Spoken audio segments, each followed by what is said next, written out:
Hey, yo, it's Monday, December 6th. This is your WWE Raw review show. Tonight, Becky Lynch retains her belt. RK Bronament begins. And Omos walks out on AJ Styles. Is this the end of Omos and Styles? They never got a tag team name. All right, let's talk about the Raw.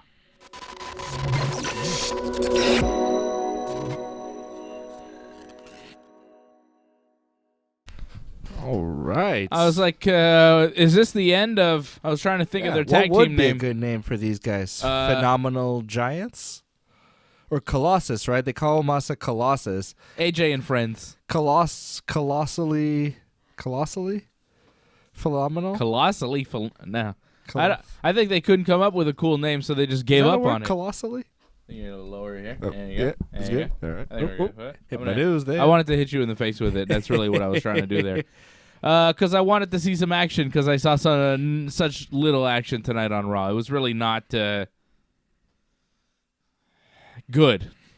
Yeah. You know? It was like one of those Raws that's like when they come back from a European tour. You know, they're kind of tired out, jet lagged. I don't think this was the case this week, but it had that feel of just going by the numbers, through the paces, very little excitement, very little variation. Feels like we've seen a lot of these matches before. The matches, they do in training, kind of just very basic. Yeah, it was just kind of going through the motions. A lot of matches for no reason. A lot of matches that we'd seen a million times over and over again. Shout out to Derek John. Thank you for renewing your membership.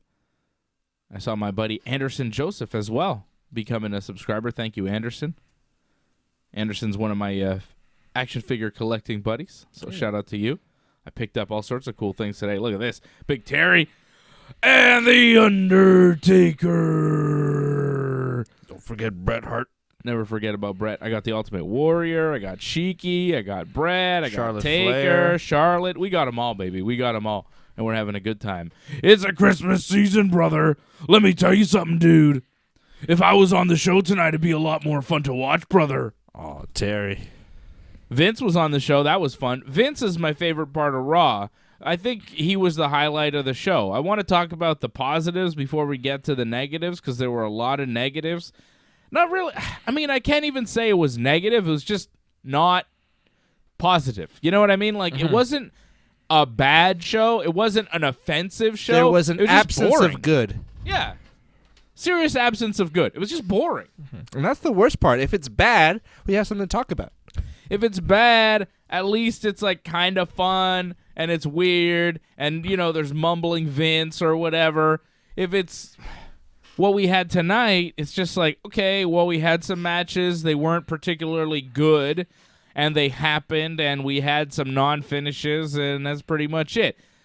Like, I liked Vince McMahon. I like to see him doing his little backstage promos, no matter how bizarre that they are. I enjoyed Vince. I don't think we got enough Vince tonight. Only two segments. Only two little backstages, which last week the show was filled with Vince. Tonight we had Vince McMahon in his office. Happened around, I think the first time we saw Vince, it was more than halfway through the show. It was about 9:45 that first time Vince appeared on the show. I was starting to wonder, is Vince going to be on this show? Because he was all over Raw last week. And eventually he did show up in his office with Austin Theory. He says, hey, Austin Theory, you want to be in a match? And Austin Theory says, yes. And then Vince asked Theory if he expected to be in a match tonight. And Theory says, no.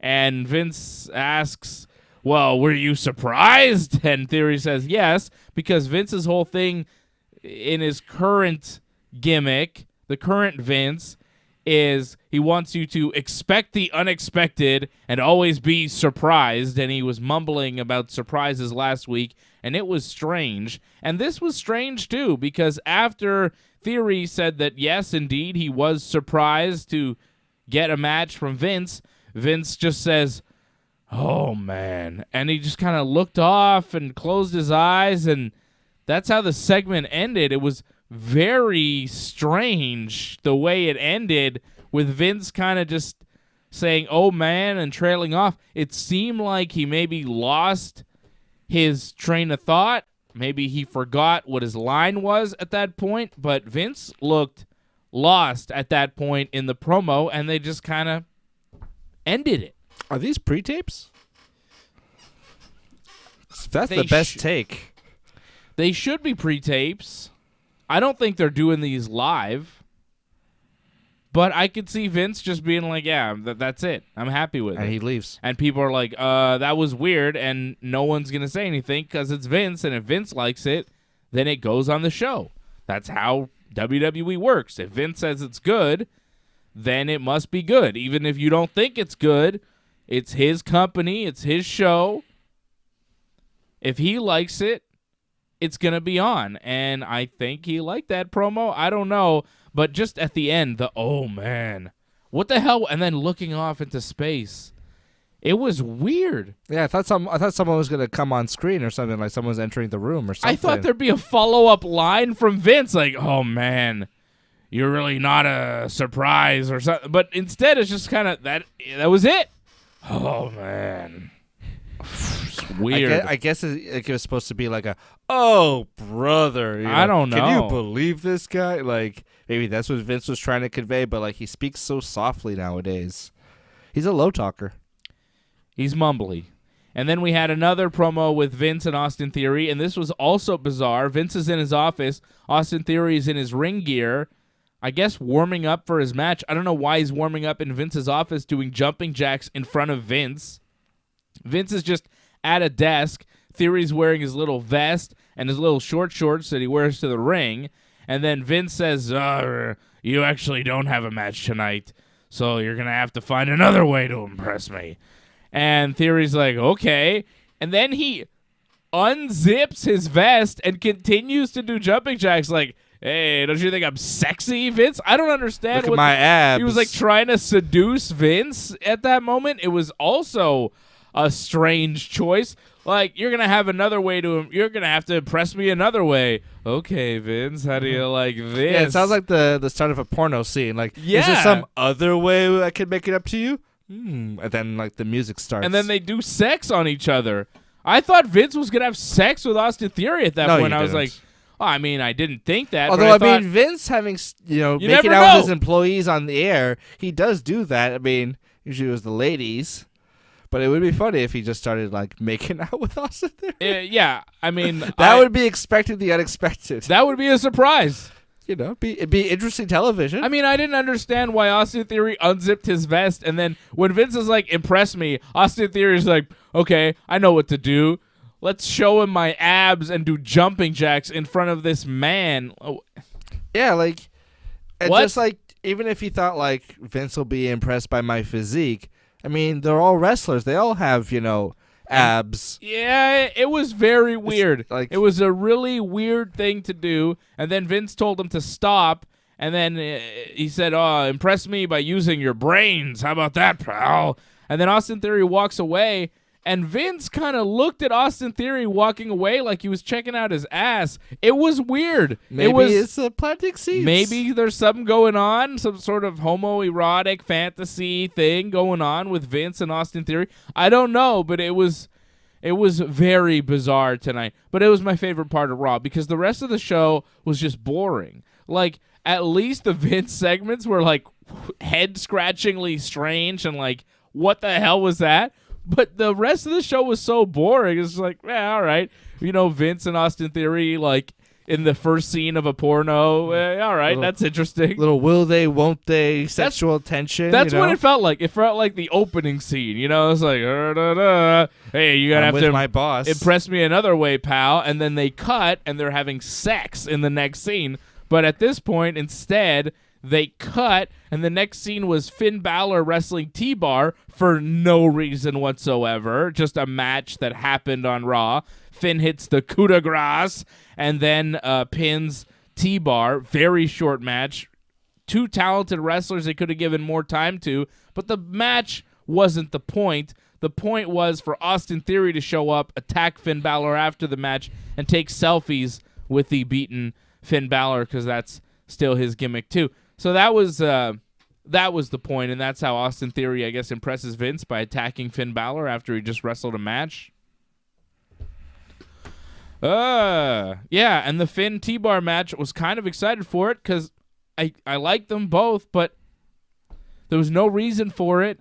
And when I sat through the match, it was so short and pointless. It's just like, all right, T-Bar gets a couple moves in, and then Finn hits his finish, and here we go. The house show match. It was pointless. And most of the matches were like this. That's why the Vince segments were the best part of Raw, because most of the matches were just weak.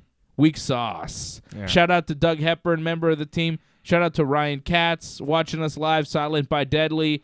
Angelo Contagonis watching us over on Twitch. Don't forget to watch us on Twitch. Watch us on Facebook. Watch us on YouTube. Watch us on all the places. Like the video. Subscribe to the channel. Do all the things. Don't forget to donate at donate.ringsidereport.net.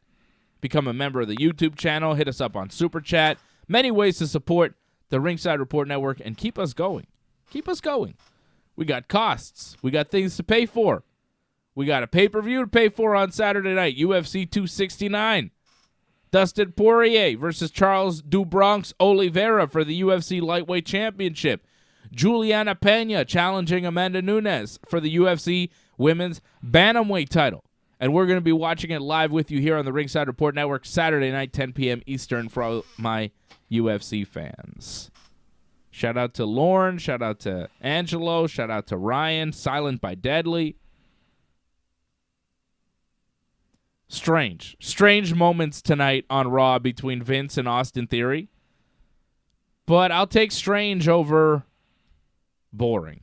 They opened the show with Big E versus Kevin Owens, which was probably the match of the night in a steel cage. It's really hard to pick a match of the night. When this show was over, the main event was Becky Lynch and Liv Morgan. That match was certainly not the best match that I saw tonight. It was kind of rough. A lot of sloppy moments there, really not good.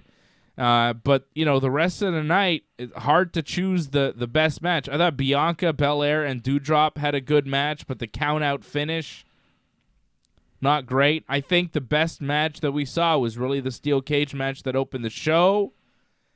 Even though it was hard to get into it, because we've seen Kevin and Big E wrestle so many times, one-on-one. They wrestled, last week, didn't they? And a few weeks before that. Yeah, this is like the third time in 4 or 5 weeks on Raw that we've seen Kevin Owens and Big E, and this is a steel cage match for no reason. Kevin beat Big E by, disqualification when Seth Rollins interfered, right? Yet this match against Big E is in a cage, but it's not for the WWE Championship? Why not? I mean, I know Kevin is supposed to wrestle Seth and Big E at day 1 on January 1st of that pay-per-view, but, it doesn't explain why we're having this match between Kevin and Big E in a steel cage tonight. There's no reason for this match. Other than filling time. That's really all it was. And why it wasn't Seth in the match. If Big E, Seth, and Kevin are wrestling each other for the WWE title at the pay-per-view, why do Kevin and Big E have to wrestle each other in a steel cage now, and Seth gets to just sit out and not do anything on Raw tonight? Didn't even wrestle. Why is that allowed? I guess it's to give Big E the win back on Kevin because maybe he hasn't actually got a clean win on Kevin. No, he did the first time, right? That's how this whole feud with Kevin Owens started to begin with. Big E, well, it wasn't clean, because Seth punched Big E, right? This is weeks ago now, right?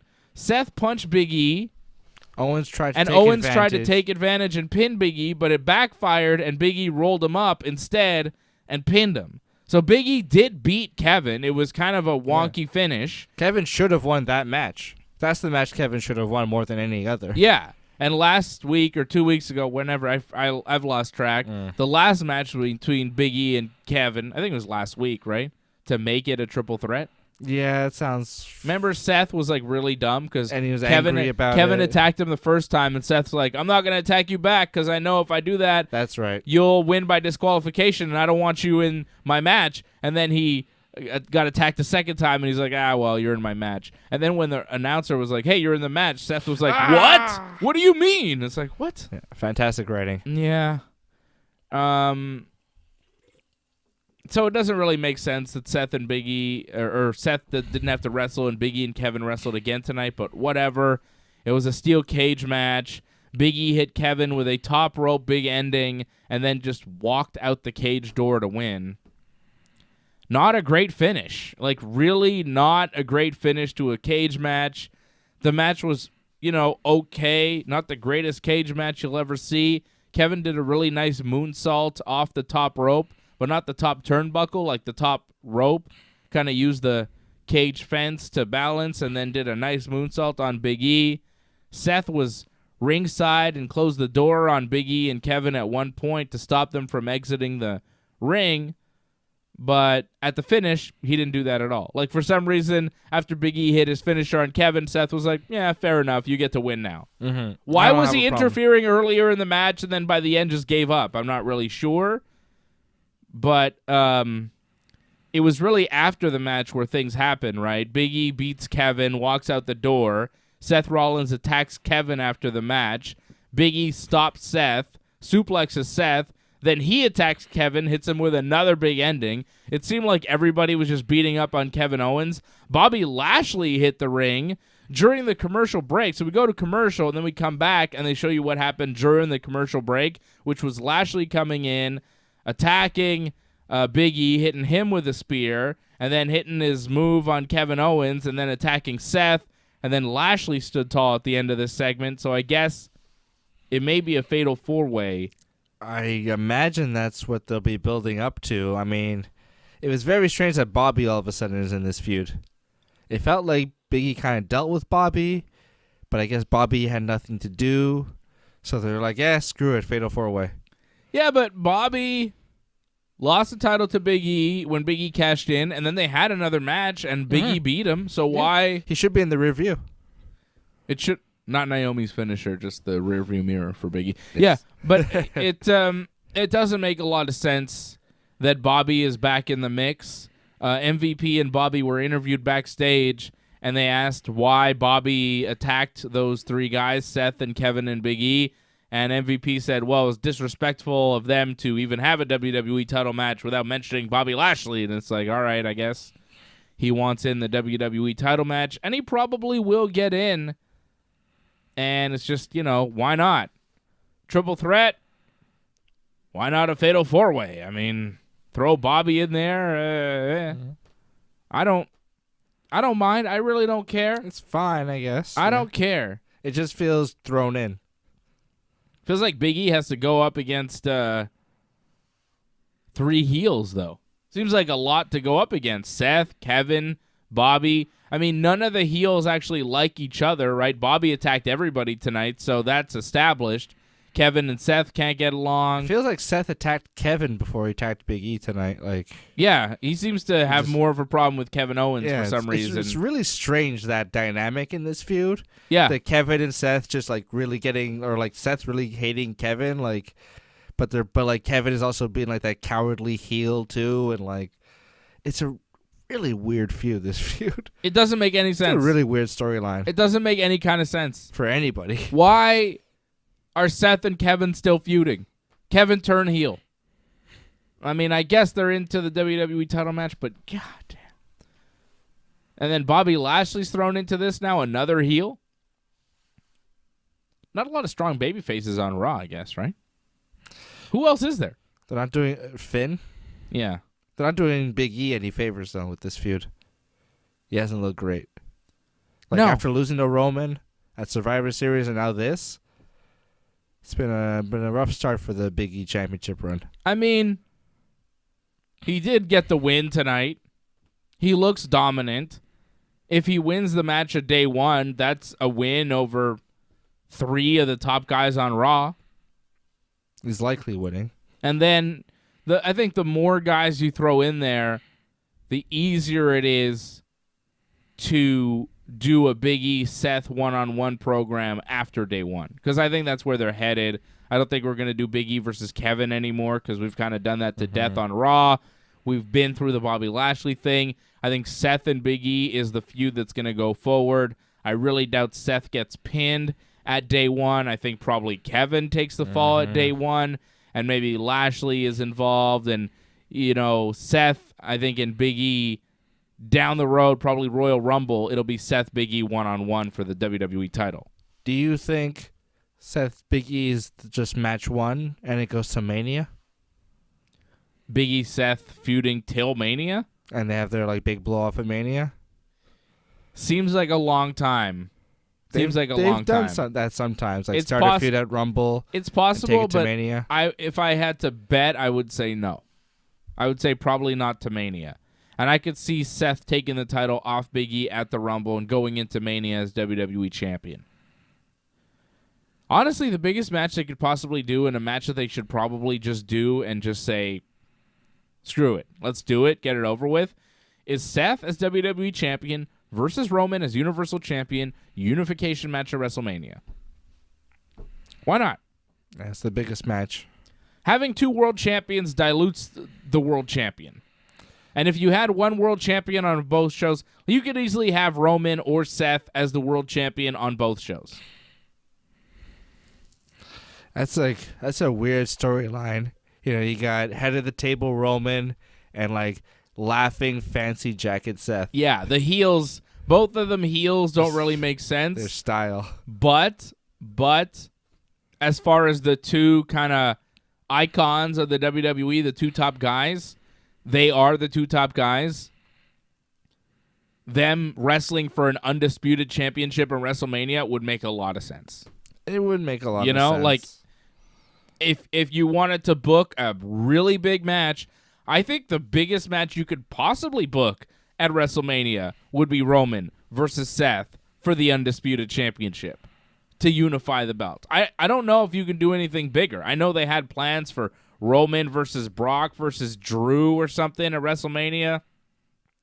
That's not great. And whatever they have for Raw, I can't imagine it'll be good.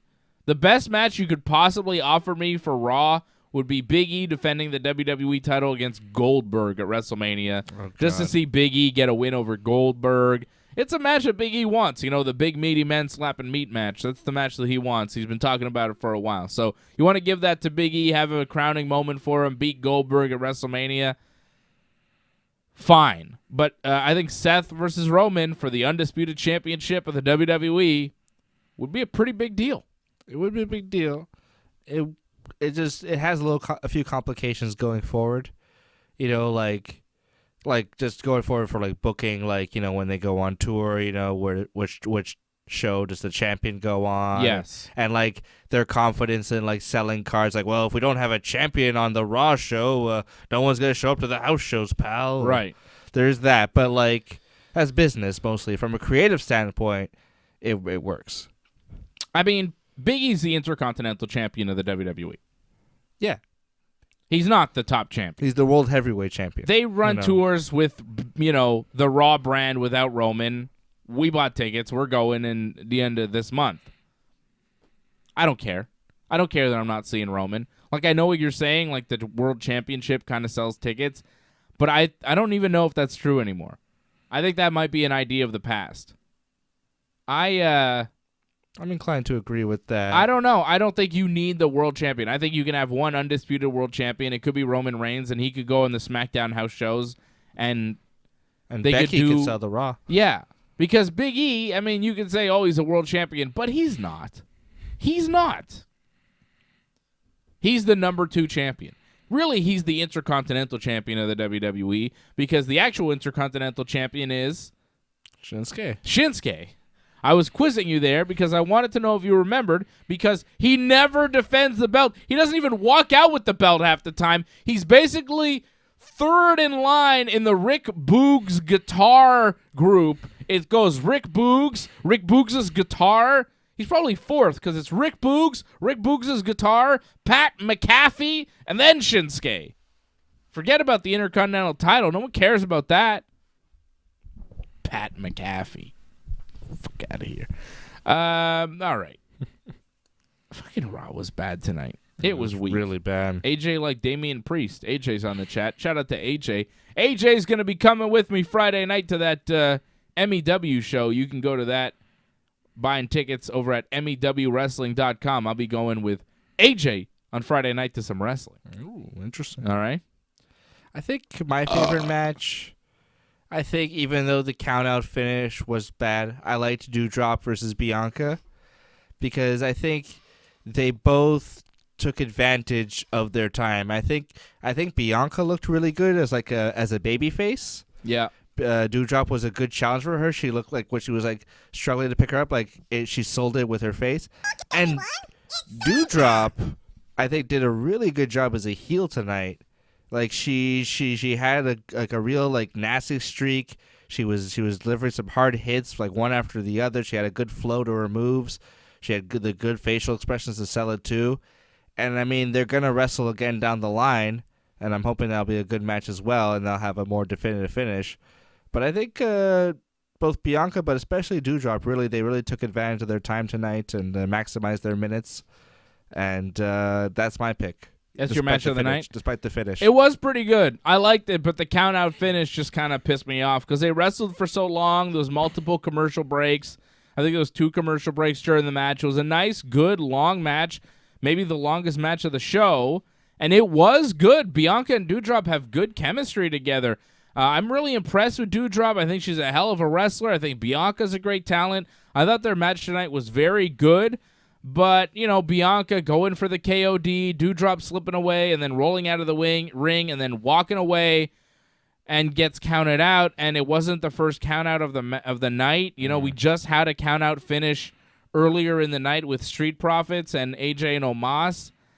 I just didn't like that we did another count out finish after seeing one, a couple matches before on this show. So I didn't love that. But I did think that the match was good, and yeah, I think it's a toss-up for me between this and the cage match. I get it, though. Bianca and Doudrop was really good. I really did like it. Mm-hmm. I like the spot. Doudrop at one point was like digging into Bianca's hair, and she was like trying to pull out her extensions, like trying to take out like the whip. Mm-hmm. And I thought I liked that. Yeah. Both as oh, that looks like a nasty thing. Like she's like digging in with her fingers, but also it's a strategy. Take out Bianca's big move. Doudrop is a legit seasoned wrestler that's been wrestling for a long time. Mm-hmm. She wrestled a long time in Europe. I mean, I don't want to say this the wrong way, but women like Doudrop don't get signed to the WWE unless they can wrestle. You know what I mean? Like, you look at her, she doesn't have the typical WWE look that they're looking for. She's not a fitness model. She's not a fitness model. She's not Mandy Rose. You know what I mean? Doudrop has a unique look, and the WWE doesn't give people with a unique look a shot most of the time unless, their cousin is The Rock, right? And Doudrop's not related to anybody. She's just good. Mm-hmm. So I'm really happy to see her have success because in the WWE system, you never know. I mean, they called her Doudrop. They paired her with Eva Marie, and I don't know. But now this Doudrop, this heel Doudrop, she's having good, long matches with Bianca Belair. I'm very happy with. I like Doudrop a lot. I think she's super talented. She can cut a promo. She can work babyface. She can work heel. And she's everything you want. She's got a different look. She's got power. She's got size. She is very, very talented. And I don't think they'll do a Picky James storyline with her. At least I hope. I think eventually they will. I mean, they kind of did with Eva Marie. Yeah, but they kind of skirted around it. I hope they won't go. Did they? Well, they didn't. People like me will never be like people like you. Come on. Eva Marie was pretty rough with Doudrop, but they've gone past that, and now Doudrop is not the sympathetic little babyface getting pushed around. She's a mean heel that's beating up Bianca Belair. Harold Schneider says, will they ever get their act together? Other YouTube shows are also bashing Raw all the time. Harold Schneider dropping a super chat for that. I hope you're not dropping super chats for other YouTube shows because Harold Schneider says, this show is the most entertaining. And I thank you for that, Harold. Thank you for supporting the Ringside Report Network. But don't watch any of those other shows because they're not as good as this one. This one is by far the best, and I say that completely unbiased. Yeah. We have the knowledge. We have the analysis. We have the experience. Knowledge is power. We've been, at a lot of these shows. We've seen a lot of history. Saw Bret Hart get screwed. We saw Jerry Lawler almost die. I've seen Hulk Hogan get pinned 1, 2, 3 in the middle of the ring. Clean. How many people have seen that? Seen, Pretty rare. both The Rock and Hogan team up and wrestle each other. Saw Stone Cold wrestle Eric Bischoff. Stone Cold's return after we thought we'd never see him in the business again. Saw Triple H wrestle Scott Steiner, baby, the big bad booty daddy. One of the 2 matches. Legendary. I've seen Undertaker versus CM Punk. Yeah. We've seen a lot of cool shit. Ted DiBiase and Cody Rhodes versus Triple H and Shawn Michaels, pal. In a submission match where Shawn Michaels tapped out. That's right, brother. Anyways, we've been around. We can keep going. We've seen a lot of wrestling, and we appreciate your support. Thank you. Seen Val Venus. I have seen Val Venus, and I loved every minute of it.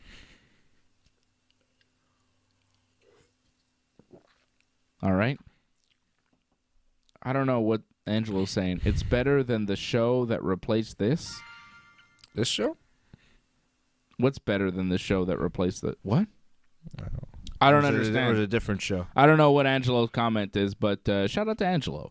Shout out to AJ. Yes. Please provide context. Yeah, I don't know what you're saying, Angelo, but big respect. What else do we got here on Raw? Zelina Vega beating Nikki Ash. Zelina's getting a lot of wins lately. She dodged the crossbody and hit the Code Red, which she's been using as her finisher. And Zelina gets a win. And Nikki seemed angry after the match. She was mad that she lost. Maybe this is a heel turn for Nikki. Maybe she breaks up with Rhea Ripley. I thought they were going to break up because they're not champions anymore, but they still seem to be coming to the ring together. I could see Nikki maybe turning on Rhea and they have a little feud together, right? And Nikki seemed like Nikki all of a sudden is going to go back to like being kind of crazy, or is she just going to be like, you know what? I don't want to be a hero anymore. No one should be a hero. Maybe she's going to be a super villain instead. Yeah. Turn into like a ASV. super villain. New Almost gimmick, new mask, and new outfit, maybe. Maybe. Nikki was backstage after the match, mad that she lost. Rhea was trying to console her, and then there was a fan backstage. Oh, this show is better than the one that replaced. You mean like the radio version of this? Yeah, this is Wrestling Uncensored? Yeah, this is better than the radio version. We used to be on the radio, and we're more constrained and we couldn't do as much, and it's not as fun. The radio is not as fun as YouTube. Much prefer this format. Thank you, Angelo. I get it now. I get what he's saying. Mm-hmm. Nikki is backstage. She's mad, and then there's a fan backstage. How did that fan show up backstage? And the fan's like, "Oh, hi, can I get your autograph?" And Nikki thinks it's the fan asking her for the autograph, but then Jerry Lawler is there, and he's like, "Yeah, sure, I'll be pleased to sign your autograph." And then Nikki walks away. She's all mad. How did Nikki not see Jerry Lawler standing right in front of her and the fan looking directly at Jerry and not at her asking for the autograph? He's very brightly dressed too, Jerry Lawler. Yeah, it was really weird. How did Nikki not notice Jerry? And Jerry was just there because they're in Memphis, so let's use him in a little backstage segment to make Nikki Cross mad. So that happened. We had the... so stupid. RK Bronament. It's a tournament to face RK Bro for the tag titles. At day one? Maybe. I guess. Because the finals is next week, so I guess it's for the pay-per-view tag team title match. Week of promos. I don't know. Street Profits beat AJ Styles and Omos. Omos tagged himself in to finish the match to go finish Montez. But then Omos immediately got distracted by Angelo Dawkins on the floor, went to fight with him. AJ Styles came out at the count of 8 and was like, Omos, get back in the ring. Omos didn't listen to AJ Styles and then quickly lost the match for his team. He tagged in, and then instead of going after the legal man, he goes outside the ring to attack the other guy and immediately get counted out. It was a really weird choice by Omos, made him look really big and dumb. AJ kind of gave Omos a talking to after the match, saying, this is how this team works. You listen to me. I finished the matches. Tag yourself in. And then Omos got mad and left the ring and left AJ Styles by himself. And then Riddle and Randy had matching jackets because they were doing a commentary during the tournament. and Riddle was pretending he was a reporter, so he was doing interviews after the matches. He went to interview AJ Styles after the match, and AJ's like, get away from me. I don't want to talk to you. AJ seemed distraught. So possibly the end of Omos and AJ, but I think this was just the first break, the first little, knock against the team. It's the first straw, first cracks there in the team, and I think eventually it'll open up and they'll feud with each other. But as for right now, I don't think that this was the end of AJ and Omos. I think it was just, a wrinkle with the team. Yeah, they're one of the most dominant forces in WWE history, these guys. And, but they will probably break up eventually, maybe have a match. And then, Omos will break Roman Reigns' elimination record in the Rumble and maybe win the Rumble. I don't think so. I don't think that they're going to do big things with Omos because he can't talk. He's super awkward in the ring. I could see Omos feuding with AJ Styles, losing the match, and then getting released because I don't think he's going to work. I really don't. I really hope you're right. Because he sucks, Omos sucks, and it's just a drag on AJ. Because AJ's just stuck doing nothing, wrestling Street Profits. And I mean, he's only 27, though. That's the thing with Omos. He's like 7 feet tall and 27 years old. So, in theory, he could get better. And I guess you could say he has improved, but I don't know if he has. He's gotten worse. I really don't know. Like, every time I see Omos in the ring, it's awkward. It's bad. He's not done anything better. I've never been impressed with his in-ring work. He's large and I remember when he first started wrestling, New Day sold for him like crazy, made him look like a monster. But, there's a limit to what he can do, and you could tell when you watch him, he just doesn't have very much. And if you put him by himself in a solo role to have like a 5-minute solo match, that would be pretty ugly. I don't know if that would work. So I think AJ Styles and Omos breaking up is going to be rough for Omos, and I don't think he survives it. I really don't. That's a shame. I mean, it just is what it is. It's the business. He's not great. He can't talk, and he really can't move. But he is young, and he is gigantic, so the WWE might stick it out with him. But these days, they're not sticking it out with anybody. They're getting everybody out of the company. Mm-hmm. So I don't know. You got like 6 months is like to put your mark on the map. That's it. And then if not, you're fucked. Well, that's it. And I think he's had his 6 months and then some. And I wonder how long do they go with this guy until they say, you know what? Yeah. It's time to forget about it. They might be paying him a lot too because they brought him in and it's just not working. And maybe it's the end of AJ and Omos, but I think it's just kind of the beginning of the end. Damian Priest wrestled Robert Roode, beat him after the Crossroads thing that he does there. Shout out to Angelo, dropping a super chat. Damian Priest with the win over Roode to retain the U.S. title. Dolph Ziggler super kicked Priest after the match, so I guess we'll have Ziggler versus Priest next week. I mean, this just felt like filler. Damian Priest versus Robert Roode for the U.S. title. Gee, I wonder if Robert Roode's going to win the U.S. title. Old-ass Robert Roode. I thought Vince was saying expect the unexpected, all about surprises. Would have been a surprise to see Robert Roode win the U.S. title. You know what would be an even bigger surprise, though? If Dolph Ziggler hit a finisher and actually won and became U.S. champion next week. That would be the shocker of all shockers. Remember when I was saying last week, when's the last time Dolph actually hit the zigzag and beat somebody? Do it next week. Is Damian Priest lighting the world on fire as U.S. champion? I don't think so. I mean, he's all right. He has good matches. He's a very good wrestler. But, who cares that he's a U.S. champion right now? He beat Apollo Crews. He had his thing with Apollo. Let's give Dolph the belt and see what Dolph can do. Dolph needs something. Dolph needs a reboot. Dolph's just stale right now. Give him the U.S. title and maybe, give the U.S. title a bit of a refresh and Dolph too, because god damn. Yeah, Dolph had challenges, every week, he can make it part of his persona. Yeah.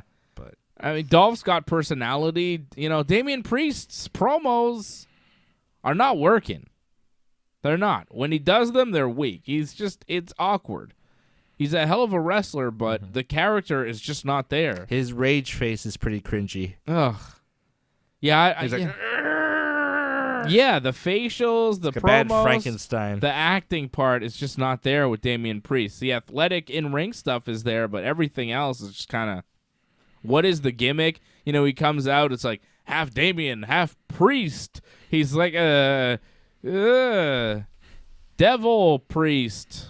All right, it's dumb. I don't like the name. I don't like the gimmick. I like the wrestler, but that's kind of where it ends. And that's Raw, I think. Is anything else happen on Raw? Miz and Edge did a promo. Miz did Miz TV. Says Maurice doesn't come to places like Memphis, Tennessee, so she wasn't there with him, which, and at least last week during the Edge and Miz promo, Maurice was there. This time, no Maurice. Miz is like, Edge complimented me last week. He must be going soft. He's a shell of his former self. And then Edge comes out and he's like, I meant what I said to you, Miz, last week. I meant those compliments. And he's like, you're weak, Edge. What's the matter with you? Edge is like nice to Miz, and Miz is like, what? Well, why? Don't do this. And then Miz is like, well, I could have used your help when I was breaking into the WWE, and I got kicked out of the locker room, and you didn't help me then. And Edge is like, actually, I pulled you aside, and I gave you advice, but you brushed me off because you're an ass, Miz. And then Miz is like, well, I've surpassed you in every way, and I'm going to kick your ass at January 1. Pay-per-view is called Day 1, but Miz forgot. Miz has gone so Hollywood, he's forgetting the WWE pay-per-views, like a true celebrity guest on Raw. Summerfest. Yeah. On January 1, Edge says, well, why don't we do the match tonight? Miz says no, of course. But it's not because he's scared. And then Edge kind of flinched, and Miz took a bump without Edge actually touching him out of fear. Out of fear by Edge just kind of and like flinching.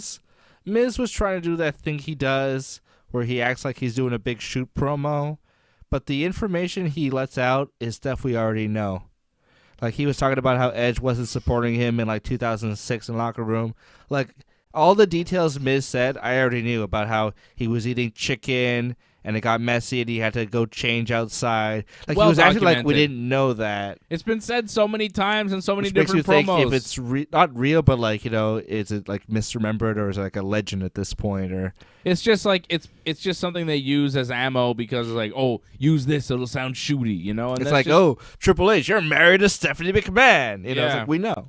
oh, Triple H, who wears the pants in your relationship? Ooh, and like, how many guys have said that to Triple H? It's the same with The Miz. It's like, well, I was kicked out of the locker room and nobody helped me. I was like, all right, shut up, Miz. And it's like, what And was he's Edge still- supposed to do? He's still crying about it. I mean, yeah. Edge in 2006, like, he was starting to get kind of hot.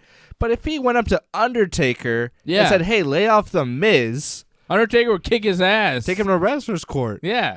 You know Imagine what I mean? Edge, you know. Miz was possibly bullied pretty hard. A lot of guys weren't back in the... I mean, there's some pretty nasty guys. Well, let's be honest. We've heard that Miz was bullied and told to leave the locker room by one man and one man primarily, and that man is Chris Benoit. What's Edge going to say to this guy? Yeah. This guy's a murderer. You really want to confront this guy? Scary as fuck, Chris Benoit. In 2006? Chris Benoit His was mind super was already scared. gone. Before he killed all the, his child and wife and himself, he was a scary motherfucker as well. He wasn't just like scary when he did the murder, suicides. He was always a scary man. And people were scared of Chris Benoit. Edge was scared of Chris Benoit. And Miz was certainly scared of Chris Benoit. The hell was Edge supposed to do? All Edge did was, talk to Miz in confidence and say, Miz, keep your head up. Eventually these guys will be gone. Benoit can't stay around forever. There's no way. Something's gonna happen. Yeah. Something's got to Give give. it a year. Something's got to give with this guy. I don't know. He's a little wonky. And eventually he was gone, and Miz could go back to the locker room, and and Miz is like, because I was different. I had the it factor, and everybody was mad at me. And it's like, no, because you were weak, and you were a reality TV guy, and you couldn't wrestle for shit. That's why nobody liked you, and you had this entitled attitude that you still have. And, the problem is back then Miz was the outlier. Miz was the weird guy that kind of was soft and wasn't really a tough guy and, wasn't a real wrestler, and they weren't accepting him in the locker room. Nowadays, everybody's the Miz. Nowadays, none of them are real They're all wrestlers. from reality None of them are TV. tough guys. Half the locker room would get taken down by fat fans running down the aisleway. Fucking weak. Top guys getting taken down by fat-ass fans walking down the aisleway. Get the... Yeah, that guy was getting... If that ref wasn't there to, like, hold the guy's Seth head... is dead, maybe. Or at least mounted and punched up. Imagine that guy trying to charge at Brock Lesnar or The Undertaker. Those guys would fucking... Oh, my God, Brock Lesnar. Imagine or Chad Gable. Or fucking Batista. Yeah. Or John Cena. Or, any of those monsters. Seth Rollins, you take down easily. That guy could not have run at Batista and taken him down. The guy would have run full blast at Batista, and Batista would have just kind of looked at him as that guy bounced off Batista and fell to the mat. But even like, a smaller guy who like knows what he's doing. Yeah. Like Chad Gable. Otis isn't Otis small. is pretty big for Yeah. I would love for that fan to jump at Otis. Dolph Ziggler. Dolph Ziggler, exactly. If that fan tried to go, Dolph Ziggler would have sprawled. Stretched him. Yeah. Yeah. Yeah, Seth showed he has no real fighting instinct. Yeah. He's a showman pro wrestler, and he's a CrossFit guy. He's good at flips. He's good at lifts. He's a circus performer. He's not a professional wrestler. He's a sports entertainer. It's different. Different type of person. Speaking of pro wrestlers, they got... the Edge and Miz promo was all right. It wasn't terrible. Miz taking a bump out of fear. Whatever. Something happened on Raw that should never, ever happen. Chad Gable got pinned. Shoulders to the mat. Pinned. Chad Gable, a legitimate wrestler, got pinned down by Dominic Mysterio. Dominic Mysterio pinned Gable clean. If this were real... Never in his wildest dreams could Dominic Mysterio come close. When I see shit like skinny-ass Dominic Mysterio pinning Chad Gable, rolling him up, shoulders to the mat, 1, 2, 3, you lose all sense of reality in this thing. When you know who Gable is and you just see him. And you see Dominic able to power him down and pin him like, come on, man. Dominic's got a lot of different shoes. I don't know if he owns a pair of wrestling shoes. I don't think so. Ever put one on? He's not a real legitimate wrestler. Dominic Mysterio. And what kind of joke is this that he's still on Raw? He's still on TV. They need Ray. It's terrible. It's so bad that this guy is not only on TV, but he's pinning Chad Gable. It's ridiculous. It doesn't look right. When these little-ass Mysterios are beating Gable and Otis, two big, tough wrestlers in shape in the prime of their lives, you got old-ass Ray hobbling around and his fucking skinny son who can't do shit, and they're winning? Clean? No buffoonery, no slipping on a banana peel, jack shit. They just beat the Alpha Academy. Alpha Academy are straight jobbers. They need to leave WWE immediately. Mm-hmm. They need to get out of their contracts as fast as possible. They are getting buried and ruined by the WWE. God damn, I hope they're getting paid because from a creative standpoint, they're for shits. They should get the fuck out. Imagine them as Bryan Danielson's guys. Oh my God, as backup in AEW? Be great. Be fantastic. Like, those guys are as legit comes, and WWE makes them look like absolute trash. Ridiculous. Dominic Mysterio pinning Chad Gable to the mat. It's like, it's an affront to wrestling. It's an offense. That's a crime against professional wrestling, what they committed tonight. Dominic Mysterio getting a clean win over Chad Gable is a crime against professional wrestling. It advances the Mysterios, too, to the finals of the tournament to face the other babyface team, the Street Profits. And the winners will face the babyface tag team champions. What? What the fuck?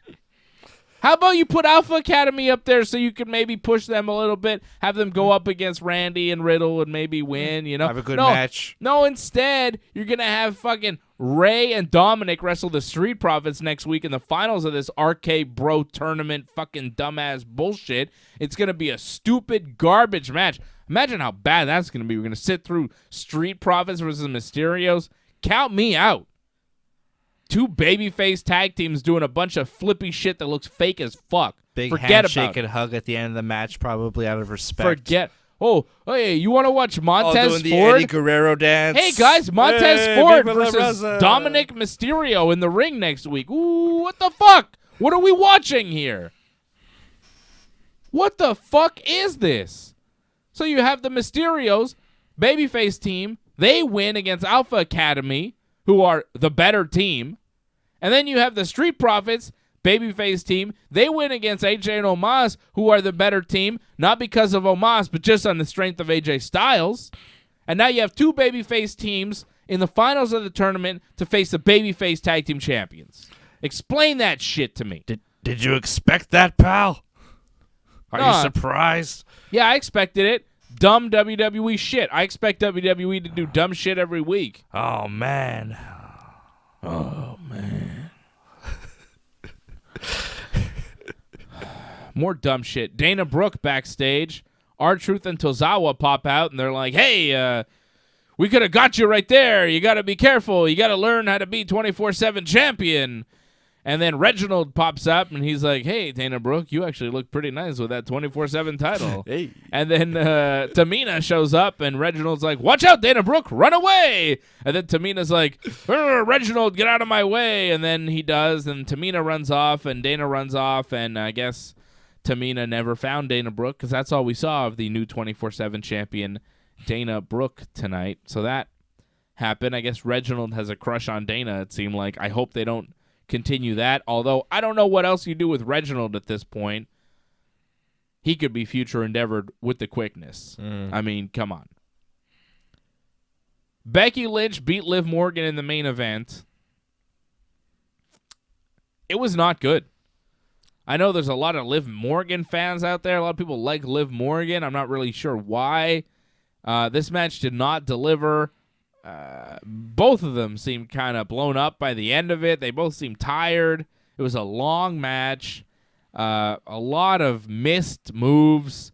A lot of sloppy wrestling. The longer it went, the worse it got. Eventually, Becky rolled up Liv with her hand on the ropes. A little cheating to win. Becky playing the heel. Gets her hand on the ropes to retain the Raw Women's title. That's it for Liv. Back of the line, Liv Morgan. You lost. Becky cheated, but, you know, whatever. I really don't need to see that match ever again. Becky did what she could. Becky hit Liv with a European uppercut that was just awful looking, but Liv didn't sell it at all.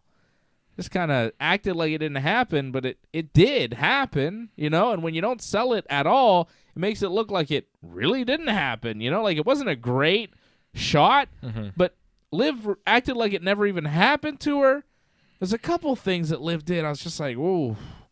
Some of those pins, the attempts that she was going, it is really slow. You know, she goes to the Mahi straw cradle, and it's supposed to be like a nice little slick move, but if you execute it so slowly and you give your opponent so much time to escape and she doesn't, it makes everybody look bad. They're also like they didn't really do a good job of hiding their talking.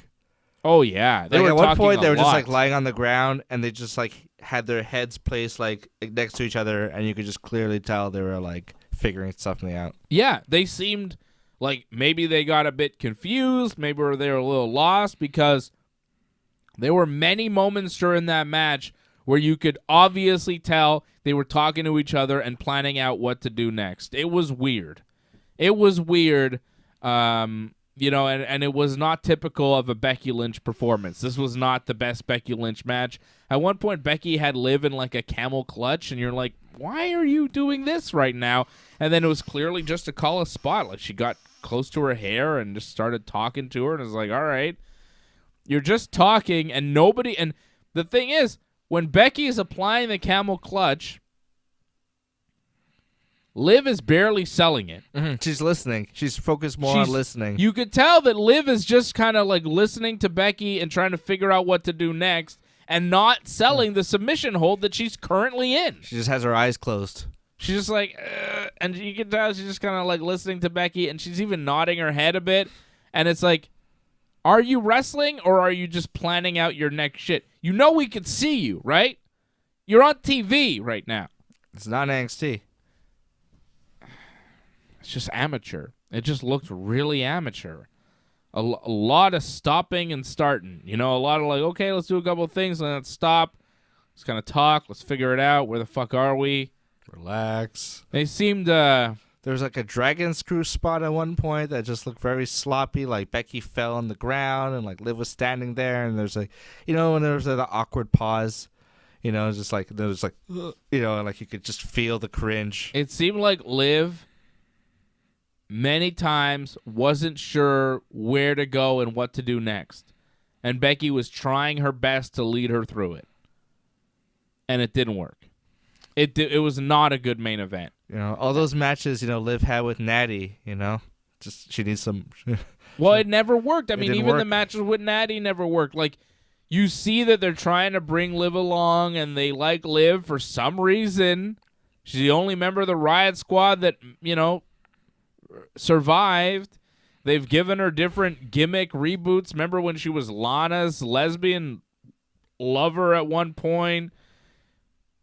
There was like a Liv bathtub vignettes they were doing for a while. Like, there's been a lot of Liv, and they've really tried to push her, but the promos have always kind of been weak, but the matches have been weaker. Like, she's kind of the opposite of like a Damian Priest.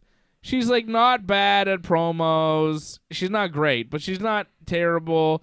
She's got her character down a little bit, but her fucking wrestling is terrible. She's the shits in the ring. And she makes her opponents look worse than they are. Like you always hear about good wrestlers, oh, he makes them look so good, right? He makes his opponents look so good. Liv Morgan makes you look worse than you are. Carmella looked worse than she is when she wrestled Liv Morgan. Mm-hmm. Like, Carmella has looked way better than the matches with Liv Morgan. And then you see Becky Lynch, who's a very excellent wrestler. She wrestled Charlotte Flair at the last pay-per-view, was very good. And tonight it was just like, ugh. Liv makes you look worse than you are. She made Big Time Bex, one of the best wrestlers in the company, look like shit tonight. Yeah, it's not good. It's not something you want on your roster. Someone who brings others down. I feel bad saying it. Like, I don't want to come out and shit on Liv Morgan, especially given her like persona. Like, she's got this very emo, sad persona. So I don't want to make her more sad and like shit all over. It's not personal. It's just, you know, I'm here reviewing the show and I seen Liv Morgan wrestle, and it's not good. She makes her opponents look worse than they are. I'm surprised she's been given this many opportunities. I don't know who likes her or why she's been given so many shots, but I feel like this was it. She main evented Raw against Becky Lynch for the Raw Women's title. She did not win. This has got to be as big and as good as it gets for Liv. She's not winning the Ladies' Rumble, is she? Oh, fuck no. Rhea Ripley should win that, or Bianca Belair, or somebody like that. Somebody legit. Not Liv. Asuka should come back and win the Rumble. Bayley should come back and win the Rumble. You know, I don't need to see Liv Morgan win anything ever. She's not good enough. I mean, it's ridiculous. Right now, we're living in an era with women's wrestling in the WWE very similar to the Attitude Era as far as star power at the top. In the Attitude Era, you had Austin, you had Rock, you had Mankind, you had Undertaker, you had Triple H, you had Kurt Angle, right? You had some big stars. Now you have Charlotte, you have Becky, you have Sasha, you have Bayley, you have Bianca, you have Rhea Ripley. And that's where it kind of ends. And then you have everybody else. Giving Liv Morgan a Rumble win or a World Championship at this point would be like, in the Attitude Era saying, you know what, we're going to make Big Boss Man the champion. You know what I mean? Big Boss Man with the black attire. Not even classic Big Boss Man with the blue. With Bull Buchanan. Yeah, the Bull Buchanan. The Riot Cop. Teaming with Ken Shamrock as part of the corporation. Just back up for Vince, that guy. If they were like, you know what, people like him, we're just going to make Big Boss Man the champion, It would be ridiculous. Like, what about Stone Cold or maybe Undertaker? No, Boss Man, It's the same deal now. Oh, should we make... Becky's a champion. Who should take it off her? Maybe Rhea, maybe Bianca. We got good talent on Raw. Maybe Doudrop. She's coming along strong. No. Liv Morgan. It's like, what? It doesn't make sense. She's not at that level. There's levels to this game, and Liv Morgan is way below. Like, you look at the wrestlers on Raw right now. Becky, Bianca, Rhea, Nikki. Zelina. Zelina, she's a decent wrestler. Carmella. But even Zelina and Carmella, I would rank ahead of Liv Morgan. Doudrop. Doudrop's very good. I'd say the top right now on Raw would be Bianca, Doudrop, Becky, and Rhea. They're your top. And then you got Nikki, who's excellent in the ring. Still the gimmick not quite great, but excellent in the ring. Carmella's got the gimmick down, but the ring is Zelina, kind of same deal, but Liv, not much of a gimmick, not much of the ring stuff, so she's just not there. She's not upper echelon. I'm surprised she got this shot, but I think it's just kind of like, get the shot, do a main event of Raw with her, and then kind of move on to bigger and better things for Becky, because like I just said, Bianca, Doudrop, Rhea, Nikki, much better opponents for Becky Lynch going forward. Asuka's going to come back at some point. If you put her on Raw, that's big. That's big. So much talent. And then on SmackDown, there's tons of talent too. Like, the WWE Women's Division right now is Attitude Era levels of talent. Like, as at the top level, main eventers that could all be the world champion. You have... on both shows, a tremendous amount of talent. And Liv Morgan, maybe if this were 10 years ago, she'd be a great champion. But in this era, she's not cutting the mustard like Ray Cruz is saying. Liv doesn't cut the mustard. I agree. Hulk Hogan said, I don't cut the mustard around here. Or Hulk Hogan, you suck, pal. And you shouldn't be talking about... who's cutting mustard? X-Pac. I'll talk about mustard around here, pal. I love this Hulk Hogan. Screw you, Eric Bischoff. Put that in your pipe and smoke it. You got Hogan's bald spot? Look at that. You can see Hogan bald? Look at that. They got the skullet. You see that? Take the bandana Terry should have off. been told about that. Terry's got the skullet. Hey, that doesn't work for me, brother. This is one nice Hulk Hogan, let me tell you. I love it. When is Bayley coming back? That's a good question. I think soon. Rumble sounds like a good idea. Rumble seems about right. Give Bayley the Rumble win. I would do that. I would have Bayley win the Royal Rumble. So, Becky beats Liv in the main event. Becky's still champion, of course. I know some people were thinking Liv might win, but come on. Come on. Come on! Next week, it'll be the Street Profits versus the Mysterios in the RK Bronament finals, and the winners will take on RK Bro for the Raw Tag Team titles. Not a great episode of Raw tonight. When it's good, it's pretty good. When it's bad, it's like really boring. It's a slog. That's the problem with Raw when it's bad. The bad shit on Raw, it's not that it's like the Vince stuff is bad, but it's so bad it's good. A lot of Raw, it's not really like offensively bad. It's just like it makes me sleepy bad. It's like boring. It was a particularly boring Raw tonight. Like just a lot of matches that didn't need to happen. No story progression whatsoever. Like, what's the big news that comes out of Raw tonight? Becky retained her title, so Becky is still champion. Nothing's changed. Nothing has changed. The big news that's come out of Raw tonight, honestly, the only thing that transpired is... Look, everyone, it's Santa! Thank you, Angelo. Bobby Lashley may get into the title match at day one because, right, like Bobby kind of inserted himself, so it might be a 4-way, but that wasn't made official. Also, Adam Pearce, Sonya Deville, not on the show tonight. No, nowhere to be seen. That's weird. They're usually all over the show. So Bobby might be involved, and Street Profits will wrestle the Mysterios next week for a shot at the tag team titles. Like, that's the biggest news that came out of the show. The RK Bronament finals are set. God. That was awful. Every time Riddle came out with his little sport jacket, kind of those like in-ring promos, trying to be like a Mean Gene Okerlund or something. And just... Oh, yeah, we forgot. He got attacked after one of them, right? After the Alpha Academy one. That was the best part of the Alpha Academy match. After they lose, Otis, Gable lost, right? Otis didn't get into the match at all. Otis didn't wrestle at all. They couldn't tag in. So Gable loses to Dominic Mysterio, which really sucked. And then Riddle goes to interview them after the match, and Otis just picks up Riddle and slams him. Like a world's strongest slam. Yeah, and then Randy Orton, I thought he was ringside with Riddle, but maybe not, but he didn't come out to do an RKO or anything. Did he left leave? The building. I think he left the building. He probably left because he got bored. He's on his But bus. like Riddle, of course, just gets beat up, and Randy's nowhere to be found again.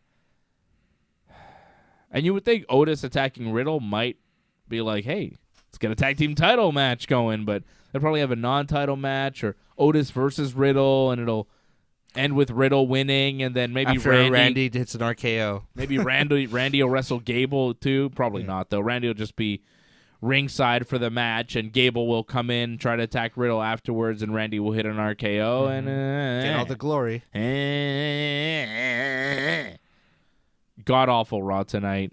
Match of the night for me was either Big E and Kevin in the steel cage or Bianca versus Doudrop. I kind of like Bianca versus Doudrop. I think you're right. I think that was match of the night. I like Doudrop, man, and I like Bianca. I think they're great. And Big E and Kevin Owens, like, it's just a tired match that I don't need to see ever again. I'm bored. I'm bored of that. It was boring. It was a boring way to start the show. It's like, oh, this match again? This is how we start the show? Because Bianca Doudrop was fresh, and it felt like the culmination of a feud, right? Like, I feel like they've been feuding for a while, and this was their match to have against each other. Like, this is like building towards, oh, shit, here's the match. You know, it's a TV feud, but it's been a decent TV feud. They're not done yet. And, yeah, that Big E Kevin Owens match, because they've just, destroyed Kevin Owens' character. So to have him in this kind of match, it's almost like an insult. It's just like, well, of course this guy's not going to have a shot. You've tried to spend the last few weeks saying this guy won't ever have a shot at anything. People just beat up on him. Yeah. Well, Kevin Owens has just been treated like a guy that gets beat up by everybody. He's just there. He's just there. He definitely doesn't have a shot. But they give him the pre-match promo. They give him all this stuff. It's like, no, it's ridiculous. They should have him come out to a tuba, music. I think he's leaving. I just think he's leaving. I think they're jobbing him on the way out. Yeah. I think that's what's going on here. I think Kevin Owens is on his way out of the WWE. Kevin Steen is all elite. Well, good for him. I think he should be. Shout out to Angelo dropping a super chat. He says it looked like they were wearing Hall of Fame jackets like the ones worn by NFL Hall of Famers. I think he's talking about Riddle and Randy's jackets. Harold Schneider is still the super chat leader of the night. I thought Angelo was going to take him over with that last super chat, but Harold's still the leader. I thought they looked like old Vince jackets from like the 80s. Yeah. Just like old sports announcer jackets. That was the feel that they were going for, kind of an old-timey. Football players wear jackets like that too. Yeah. Those checkered kind of, Yeah. With the little handkerchief at the breast pocket, Lord Alfred Hayes, Yeah, I didn't care for the RK Bronament or any of those promos with Riddle and Randy. No, not a great episode of Raw. I will be back here on Wednesday night with Johnny North after Dynamite, and that'll be more fun because Brian Danielson will be wrestling Johnny Hunky on Dynamite. I mean, That's gonna be fantastic. Bryan versus Hungy? Are you kidding me? And the battle royal, the Diamond Battle Royal. Yeah. Will MJF win another one? Like AEW, like they can make the little things seem kind of important. Yeah. Like the Diamond Battle Royal, it does seem kind of dumb, but MJF has won both of them, and this is the third one, and, you know. Phil Brooks is in it. Is MJF going to win it, or is somebody else going to win it this time? And MJF's in his hometown of Long Island? I'm more interested in Bryan versus Hungy, though. That's crazy. It has to be a violent match. I hope so. I think it's going to be really good. I'm looking forward to Dynamite on Wednesday. I actually look forward to Dynamite. Raw, I don't usually look forward to. Like, am I looking forward to Raw next week? Do they announce anything tonight that makes me excited for next week? No. They announced Street Profits versus the Mysterios, something that I actively would rather not see. But Dynamite's already offered me 2 matches that I want to see, that I'm interested in. Isn't Thunder Rosa and Jade Cargill soon for the TBS title? Because that's the At next, some point. that's the next matchup for them, Yeah. and that's gonna be fantastic. Yeah, I don't know when that is, but And Nyla versus Ruby. Yeah. That'd be good too. You know who I got for the winner of the TBS tournament. There's only Oh yeah, one. I know who you got. Jade Cargill, motherfucker. That bitch. Don't fuck with Jade Cargill. Jade Cargill brand. Jade Cargill show. That bitch show. TBS title stands for That Bitch Show. TBS. So there's the TNT title and the TBS title, right? Yeah, the TNT title is the Intercontinental title for the men's, and then the TBS title is the Intercontinental title for the women's. They're gonna have a show on TBS. Dynamite's going to TBS. Oh yeah. Mm-hmm. So they're leaving TNT. So there'll be no more TNT title. Rampage still on TNT. I see. And they'll have the TNT title on Rampage. Probably, yeah. And the TBS title will be like a women's like every week invitational. Probably on Dynamite, yeah. Or, almost every week. With a heel champion, probably not every week. Yeah. You know? But More of a babyface although champion to do. Jade taking like challengers every week. Yeah, she could do squash matches That's good every for week. building her character. Yeah. But I would like to see Jade Cargill as the first ever TBS champion. I think she's fantastic. And, Dynamite's going to TBS in January, I think. Pretty soon. I think the finals of the tournament are going to be on. Yeah, on the on first that show. week of Dynamite on TBS. But Rampage is staying on TNT. Ray Cruz says Thunder Rosa. I don't think so, Ray Cruz. Jade Cargill all day, motherfucker. Anybody who knows the show knows I love Jade Cargill. I'm a big Jade Cargill fan. Even ordered myself a Jade Cargill t-shirt. I'm going to rock that real soon. Got like glitter on it. Once that comes in, I hope it's got plenty of glitter. Once that comes in the mail, baby, you're going to see me rocking like flexing. Jade Cargill shirt. She's flexing big time, looking fantastic. Can't wait till I get my Jade Cargill t-shirt in the mail. I'm going to wear that shit here on the show. Flex on all you guys. Woo! All right, guys. We're good. Thank you. I'll be back here Wednesday night after Dynamite with Johnny. Ooh, We Johnny won't be on this Friday, exceptionally a rare Friday night off for us because Johnny's got to wrestle, and I'm going to go watch Johnny wrestle. So that's happening Friday night, mewwrestling.com for more info on that, mewwrestling.com. Go watch Johnny wrestle. Go watch our boy Jeremy Prophet wrestle as well. He's going to be in attendance. Sexy Eddie will be wrestling as well. Santino Marella will be there as well. So that's coming up at the M-Telus on Friday night here in Montreal. mewwrestling.com for tickets and info on the card. Johnny will be on it, and that's all you really need. But also Santino, Jeremy Prophet, Sexy Eddie, Madman Fulton from Impact Wrestling, and a slew of others. Falaba from, I think he's still in Impact. I don't know. Talented guy.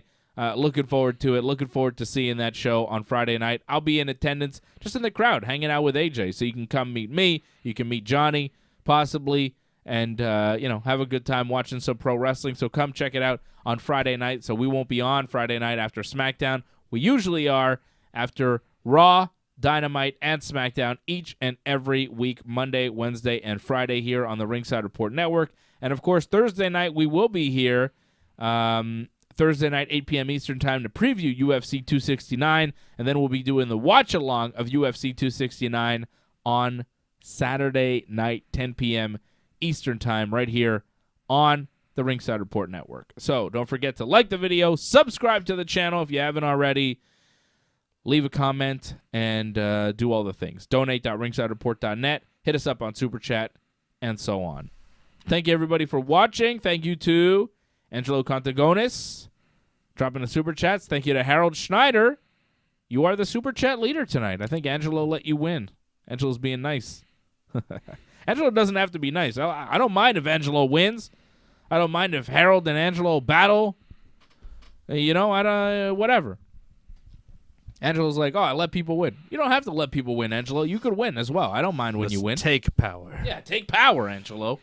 Surprised. Crush your enemies. I'm honestly surprised Angelo's not jumping in right at the end, right? He knows I'm wrapping That's up. what he usually does. He usually does, but he's not doing it tonight. He's being real sneaky. Shout out to Angelo. Shout out to Harold. You're the Super Chat leader. Shout out to Ray Cruz, member of the team as well. Appreciate you guys. Appreciate everybody subscribing and joining over at join.ringsidereport.net.